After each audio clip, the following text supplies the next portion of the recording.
লাল ভাইয়ের short film শেষ হবে না, পুরো ভিডিওটি দেখে যাবেন। ধোঁয়ার আড়ালে ভেতরের পড়ে যাওয়া হৃৎপিণ্ডের আত্মচিৎকারের পরে তাকে আমার করে পাওয়ার অপেক্ষা, কিন্তু না, সে আর ফিরে আসেনি।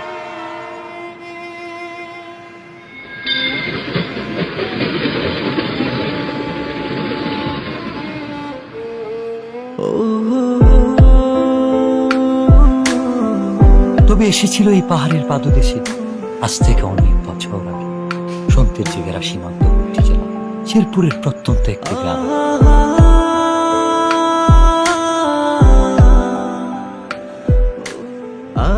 কে এই অতিথি, কে এই কিশোরী, কে এই মায়াবিনী?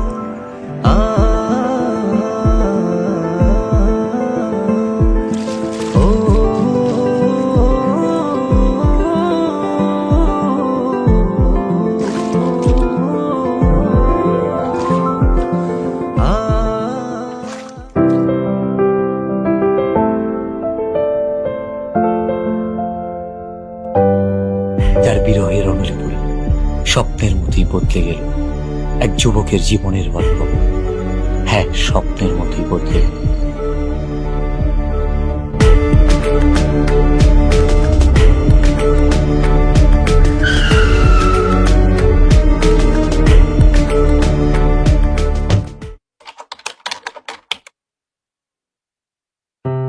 খেলাধুলা আর ঘোরাফেরাতে বিভোর হয়ে থাকা ছেলেটার জীবনেও এসেছিল প্রেম।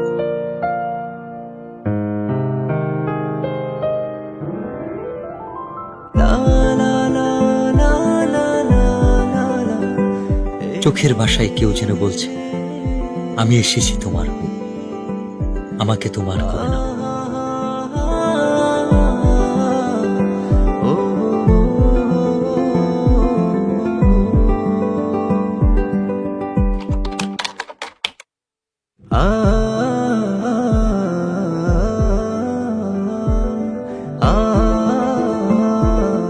যার সন্ধানে দিন থেকে রাত, সকাল থেকে সন্ধ্যা, কেবল এক পলক দেখার ইচ্ছে, সে এক লজ্জা।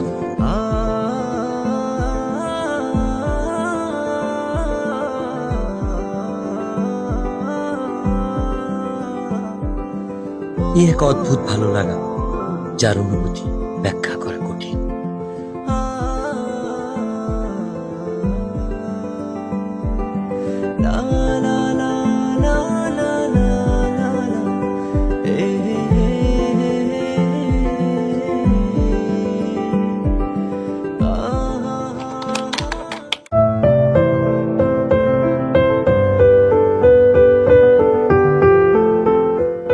বারবার ফিরে আসি অদ্ভুত একটা টান।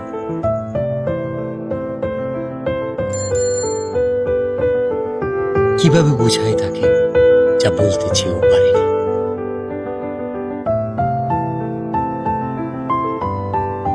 আপু, ওই ছেলেটা কে? ও ও তো আমাদের এলাকার বিল্লাল ভাই। উনি কি প্রতিদিনই এদিকে আসে? না, ভাইয়া তো এদিকে আসে না। ও আচ্ছা।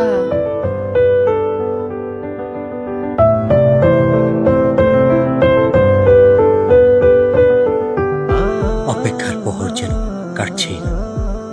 বলতে ইচ্ছে হয়, তবে সুযোগ নেই কাছাকাছি আসা।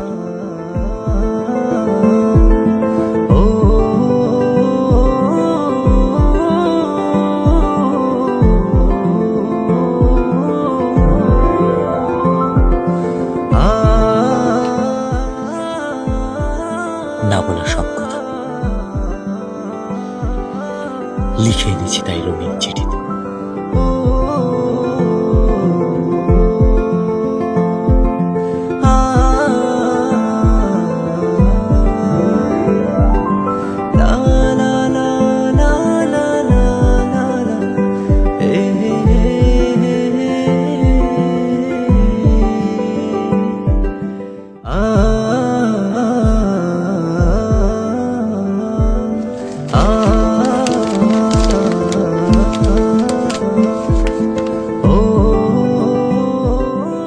আমার লেখা প্রথম চিঠি, নাম না জানা একজনকে ঘিরে। সেই একজন যাকে আমি লিখে রাখতে চাই মনের দরজা, যার ছবি আঁকতে চাই ভালোবাসার রঙিন তুলিতে মনের ক্যানভাসে। তুমি সেই রমণী যে আমার ঘুম কেড়ে নিয়েছ, রোদ খরার দেশে চাতক পাখি যেমন মেঘের জলের অপেক্ষা। দিনের পর দিন তোমার জন্য আমার অপেক্ষা ফুরাবে না কোনোদিন। আমাকে ভালোবাসা যাবে উত্তরের অপেক্ষা।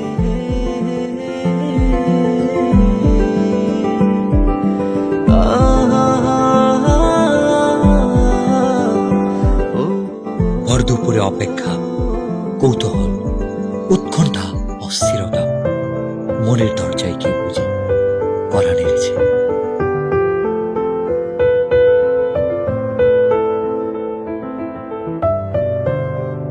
আমাকে ডাকছো কেন? একটা দরকার ছিল। কি দরকার? এই চিঠিটা ওর কাছে দিতে পারবা? ওটাকে? ওই যে ছেলেটা আসে। ও আচ্ছা, বিল্লাল ভাই। আচ্ছা দাও। বিল্লাল ভাইয়ের কাছে তো পৌঁছে দিতে পারবো না, কিন্তু ভাইয়ের সাথে যে ছেলেটা থাকে নুসান, ওর কাছে পৌঁছে দিতে পারবো। আচ্ছা, যেভাবেই হোক চিঠিটা পৌঁছে দিও। আচ্ছা। আচ্ছা ঠিক আছে।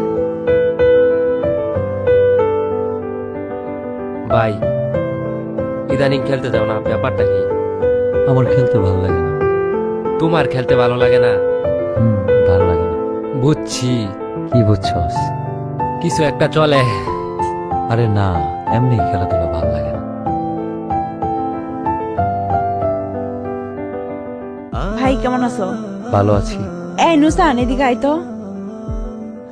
কি হয়েছে, এত চিল্লাইতেছস কেন? দেখোস না ভাই আছে। এই চিঠিটা ভাইয়াকে দিবি। কে দিছে? তোর জানার দরকার নাই, ভাইয়াকে দিলে ভাইয়া বুঝতে পারবে। আচ্ছা তুই দাঁড়া, আমি ভাইকে বলতেছি। আচ্ছা। ভাই, বিলি দিছে।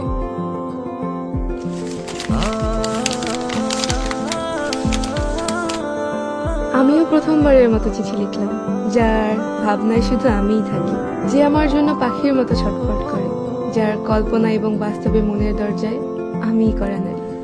আপনি সেই পুরুষ যার চোখে মুখে শুধু দেখতে পাই আমার জন্য ভালোবাসা।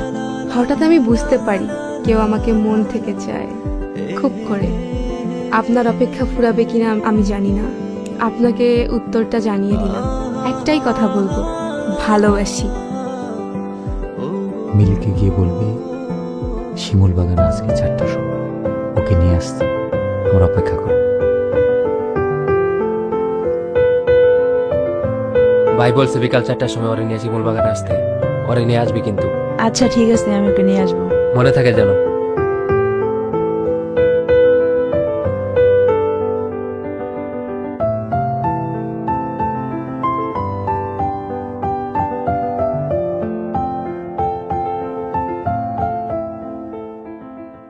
আচ্ছা তুই থাক। আমাকে ডেকেছো কেন? তোমাকে দেখার জন্য। অনেকক্ষণ ধরেই তো দেখছো, আর কতক্ষণ? দেখতে কি প্রবলেম? শুধু কি দেখবা নাকি আর কিছু বলবা? I love you.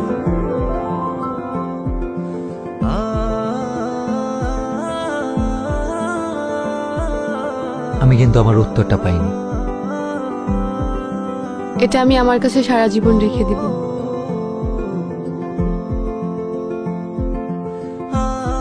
প্রেম বুঝি এতটাই রঙিন লাগে?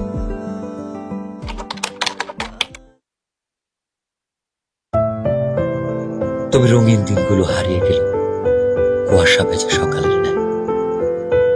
কে জানতো এই দেখাটাই হবে শেষ দেখা।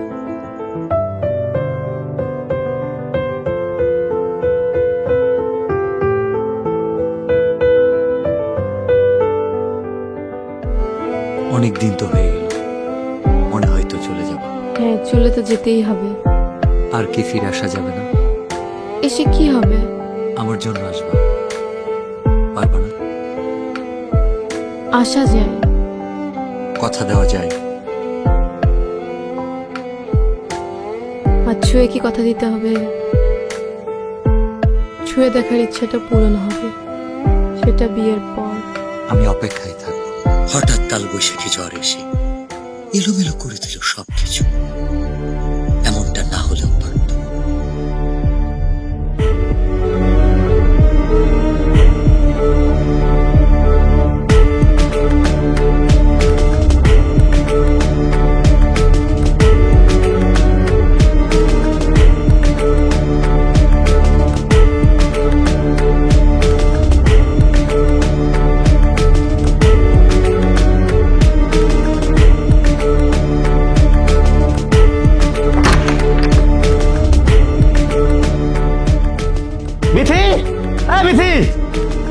চিল্লাচ্ছ কেন? তোর বোন কি এলাকা ঘুরতে আসছে নাকি আমার মান সম্মান নষ্ট করতে আসছে? কেন? আমার বোন কি করছে? এই তোর বোন বিল্লার সাথে কি করে? ওর সাথে আমি যেন না দেখি।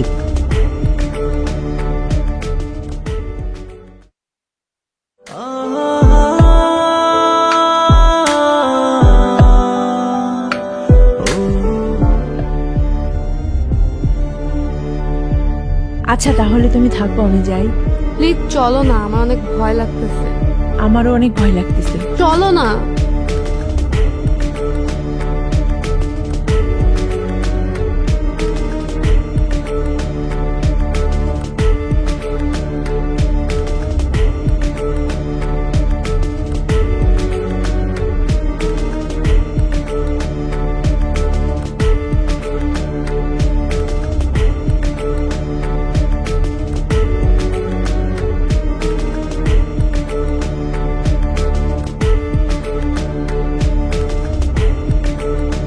তোকে যেন আর কারোর সাথে মিশতে না দেখি, আর কালকে সকালেই তুই চলে যাবি।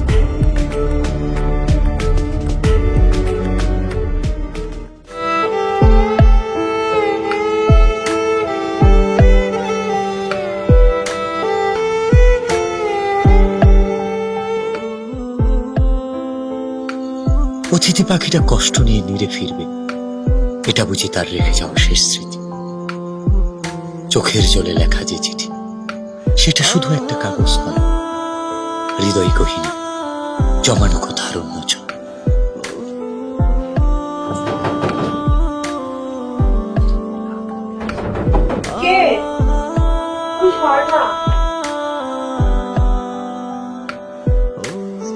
এত রাতে তুমি এখানে? মিলি, আমি বুঝতে পারিনি আমার জন্য তোমাকে এত কথা শুনতে হবে। আমাকে মাফ করে দিও, আমি কালকে চলে যাচ্ছি। আর পারলে তোমার ভাইয়াকে এই চিঠিটা আর আমার এই শেষ স্মৃতি দুইটা পারলে তোমার ভাইয়াকে দিয়ে দিও।